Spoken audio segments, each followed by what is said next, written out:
First, it was a $10,000 bounty on the chain. Then came the $1 million bounty on Tupac and Suge's life. Was the money the motivation? Or was it something else? Let's get into some of this straight game. Life is like cards. It's not what you dealt, but how you play it.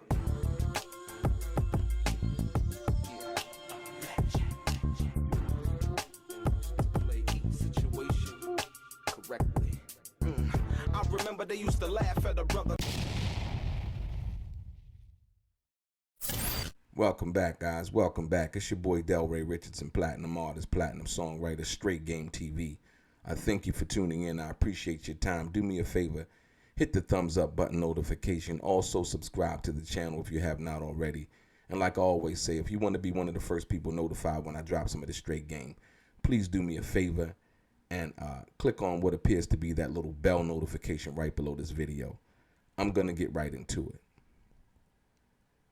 Ladies and gentlemen, was it really about the $1 million? You have to really sit down for this one and think. Was it really, was the motive to get at Tupac and Suge in Vegas about the $1 million? Some may say yes, some may say no. I think the ultimate motive was about that money. And I'm going to tell you why. So now, remember when Keefe D, he did the proffer agreement. He did the situation dealing with Greg Kading.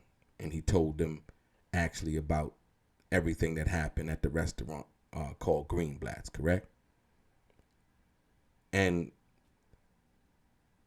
if you think about what Keefe D had said in regards to everything that had happened in regards to that, it's really hard to put a location.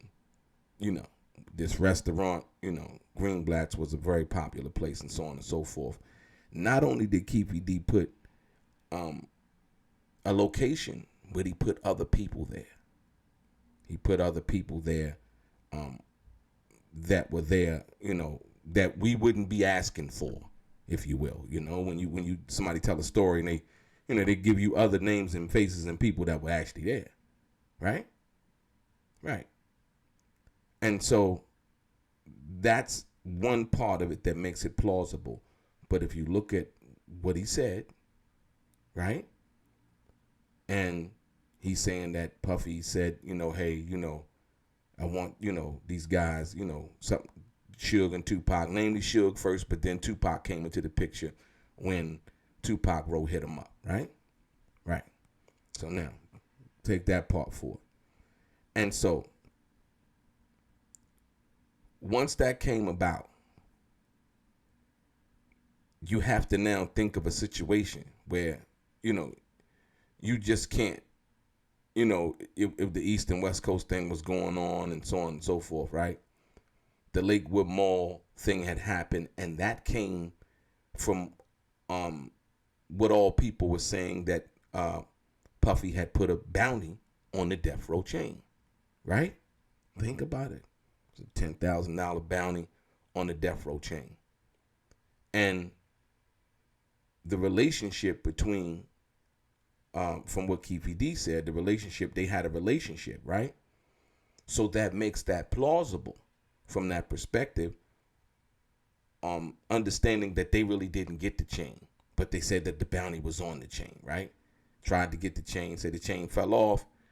Whoever it was picked it back up. They never got the chain. This is also a part of the grand jury testimony, right? So it starts off with the chain. They have the meeting. I'm not sure if that happened before or after, but it doesn't really even matter. There's a certain events occurred, whether that happened before or after. I'll say after the meeting that they had, from that perspective, at Greenblatt's, what Keefe D was talking about, right? Okay. So, and there's a bounty on the chain, you know, boom, whatever. Okay. They don't get the chain. Now, you go to Vegas. That meeting at Greenblatt's has already happened, if you will. That meeting there has already happened. So now there's a certain amount of money, right? You know what Keefe D say Puffy was willing to pay to be able to have that situation handled from that perspective, right? Now, I'm gonna go to Frank Alexander. Excuse me. I'm gonna go to Frank Alexander, and what Frank says he saw when he got to Vegas when they was in the MGM Grand. Listen.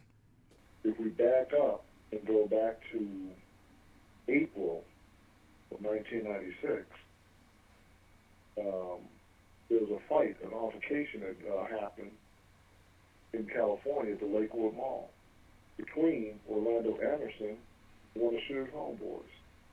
Then ironically that night at the fight,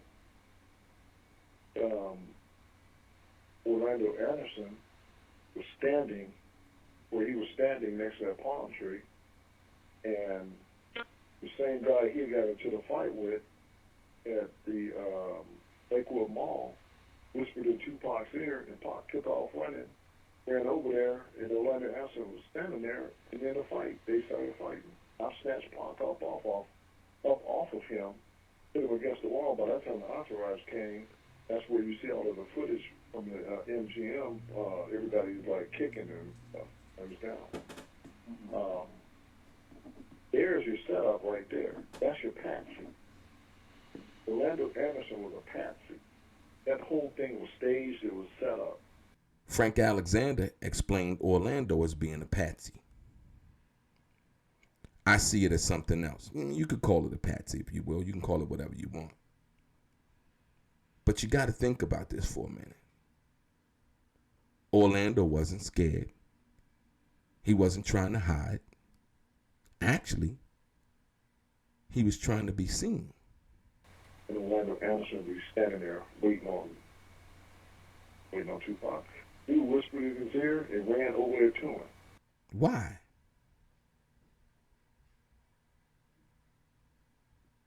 Is the $1 million on the line?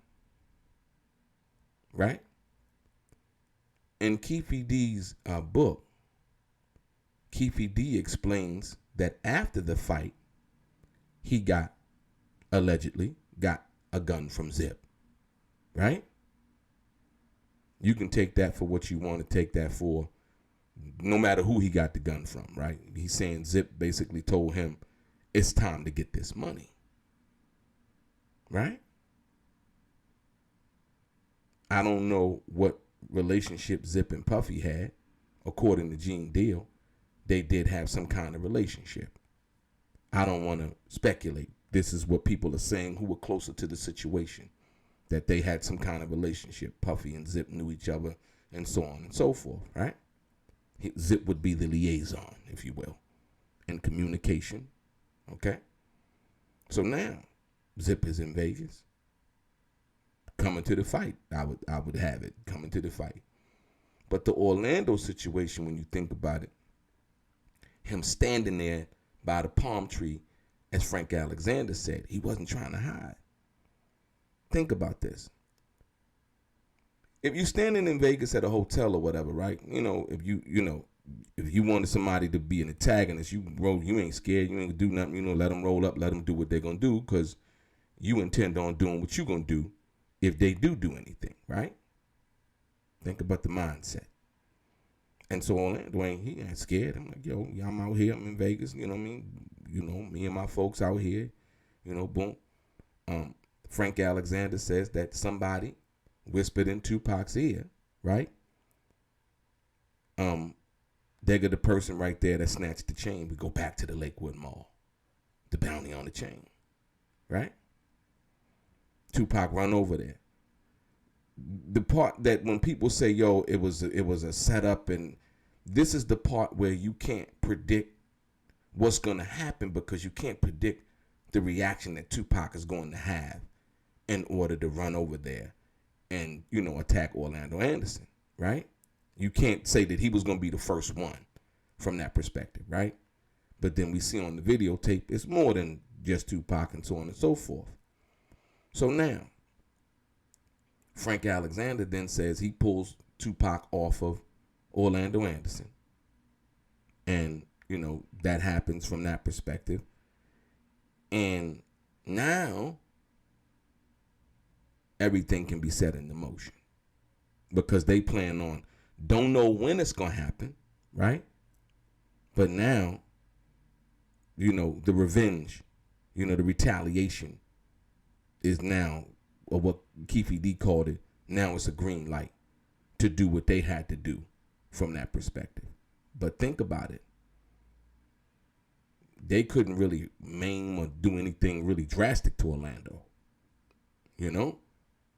And whether Orlando knew that or not, I don't know. I can't say that. But I know he wanted to be seen and he wasn't scared. So, now, according to Keefe D, they got the gun, they got the car, they now go down to 662, looking for Suge and Tupac now. Not anybody else. He said specifically Suge and Tupac. This is the meeting. Go back to Greenblatt's. He's saying that Puffy said he wanted Suge, but Tupac too, since now he hit him up and said all the crazy stuff and hit him up. Right? Don't see him there. Ride around. Say they go get some champagne, liquor, whatever. All of a sudden, they riding up, the strip. They see Tupac hanging out the car. There they go right there. But actively looking for him with bad intentions.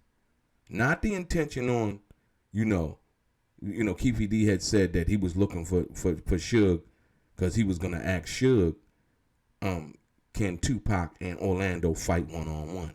Can they go head up? The head up fade is what he was saying, right? Right. Well, Keefe D didn't do that. He didn't ask Suge nothing, right? This is the part where you get to intention on what it was in regards to that and the bigger picture of what, Keefe D's intentions were when he says, okay, we see him hanging out the window. These girls are yelling. They whip around, pull up in the gutter lane, as he said. And he said he looked at Suge. Suge looked terrified.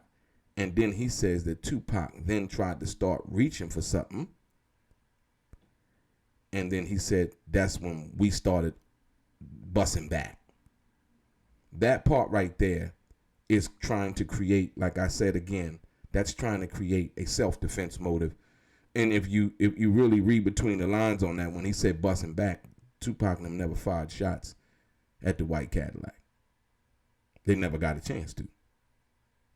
So that part right there, it was creating the book and creating the motive, with the book, and you creating the motive so that you wouldn't be charged for anything, because you could always say, it was self-defense. But when he said busting back, they never shot. So he wasn't busting back, or nobody was busting back at anything from that understanding, right? So now, that happens. So happened Suge and Tupac in the same car. And, for most people, they would say, well, Dad, that's why it was a setup to get Tupac and so on and so forth. Like, no. If you're to believe that, and then you're to believe that the $1 million theory, it was basically for both of them to get at Suge and Tupac, if you will, right? They only, from all intents and purposes, they only got Tupac. Tupac was the one that passed, Suge lived, right? And so then comes the story where Keefe D alleges that he gets a call from a few people, and they were asking, one namely was Faith Evans. He said it in the Art of Dialogue video that he got a call from Faith Evans asking him, was that y'all? Because Faith was the person who he was going through for whatever reason. I don't know. This is what Keefe D said, right? So tell me about that. How that came about and what was said. Because Puffy called too, right? Yeah, him, and Biggie's wife. What's her name? Faith Evans? Yeah. So tell me about that. Them 2 calls and everything. He just asked, was that us? Who said that? Puff did. I'm like, yeah. And Zip told him, yeah. What about Faith? What did she say when she called? That's who they was mostly communicating with. That's who Zip was communicating with. Okay. Faith, yeah. So now, then comes the story where allegedly Zip gets the money from whoever, from Puffy, from whatever third party, whatever, and was supposed to give the money to Keefy D. This is the rumor. This hasn't been proven, but this is the rumor, right? And so Keefy D never gets the money.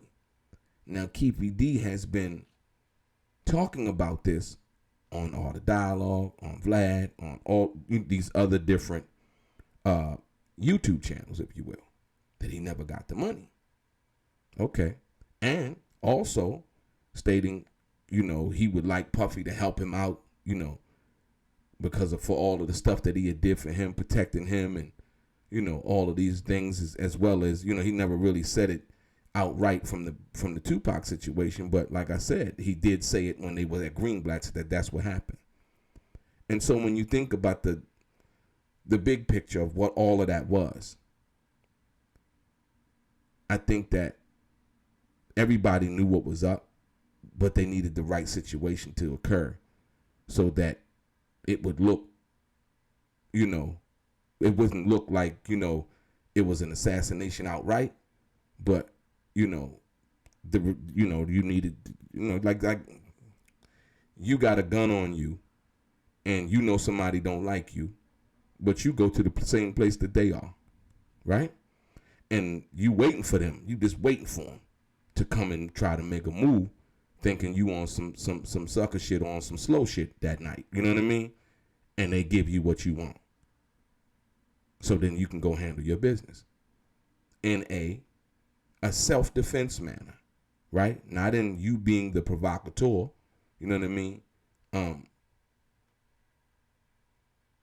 That's what I think ultimately happened, according to what we know from the perspective of what's been put out there when you think about that.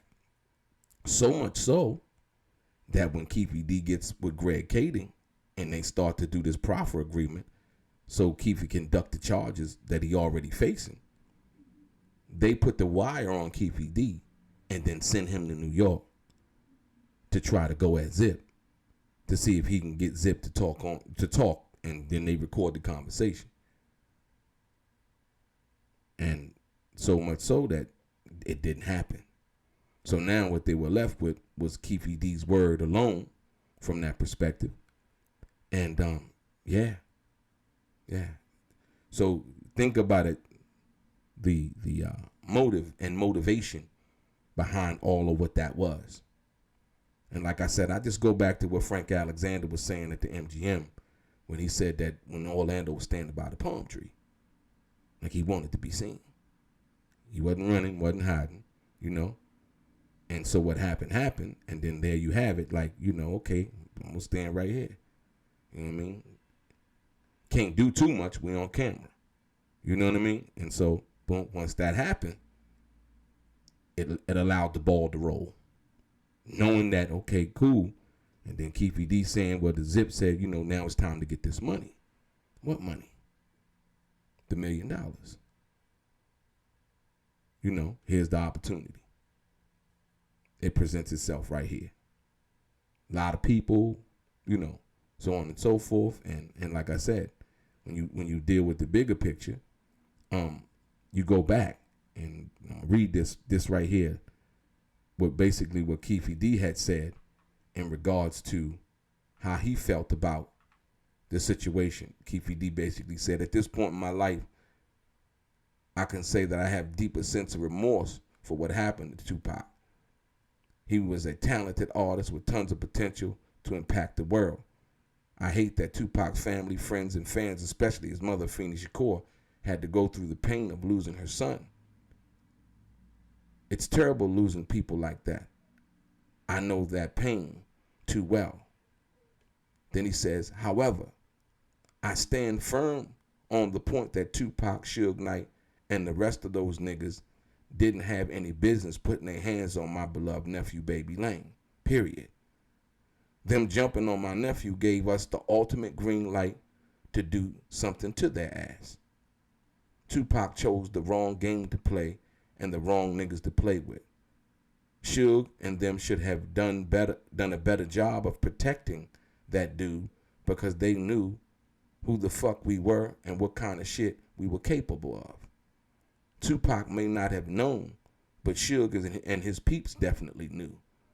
Tupac was a guppy that got swallowed up by some ferocious sharks. He shouldn't have never got involved in that bullshit of trying to be a thug.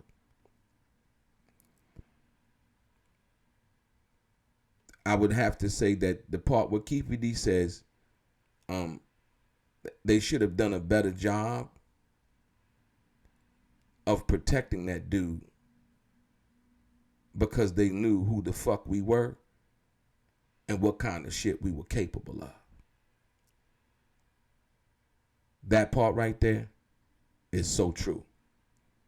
And so then now, when I say what I say in regards to the security being pulled off of Tupac by Reggie the Rat Wright Jr., Frank Alexander being the only security guard on Tupac, Suge Knight saying that he wanted 5 more security guards and that they sent nobody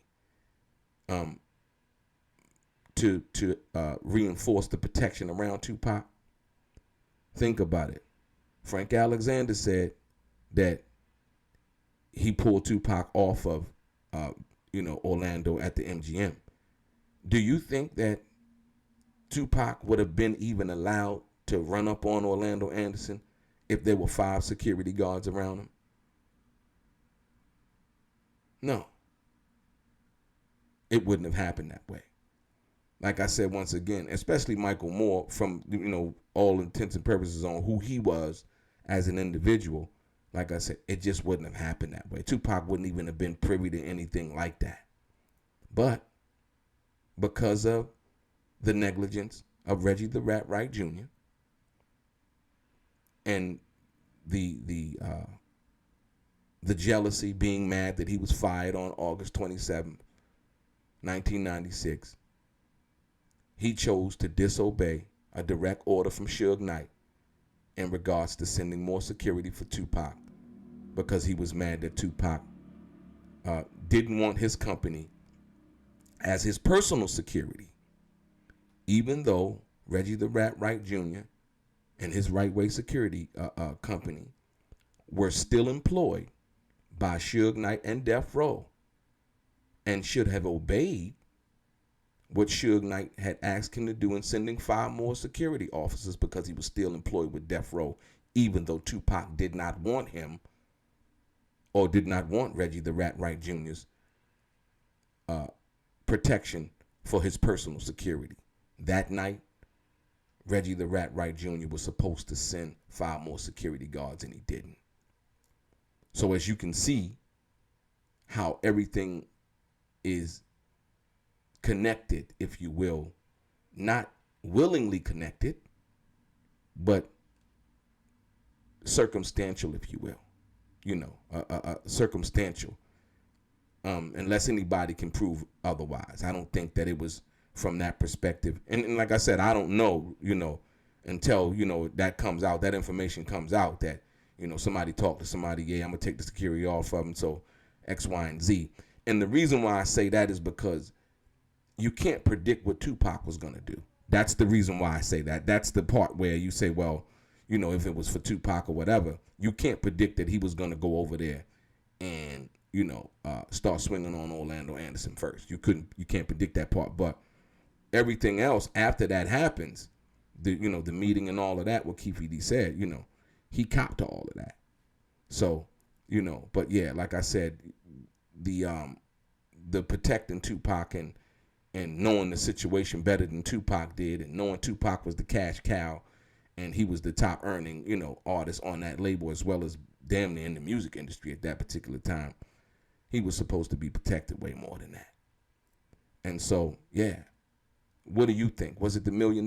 Was that the motive? Was that the motivation? Was that the bottom line? Like, yo, we can get this $1 million because, it's already there. We just gotta, yeah. Chime in, man. Tell me what you guys think. Your boy DELRAY, straight gang.